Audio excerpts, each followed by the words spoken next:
Express the following as a rational number of the form P by Q.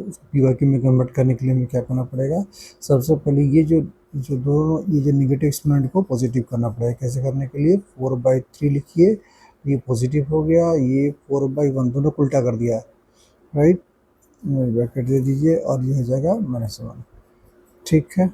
और उसके बाद क्या कीजिए, इसका एलसीएम लेना है, तो ऑब्वियसली इसके बेस के नीचे क्या है हमारा 1 है, तो मैं इसको मल्टीप्लाई करूँगा 3 से, इसको मल्टीप्लाई करूँगा 3 से, तो अब क्या बन जाएगा, ये 4/3 माइनस 12/3 और आपका पावर हो गया -1।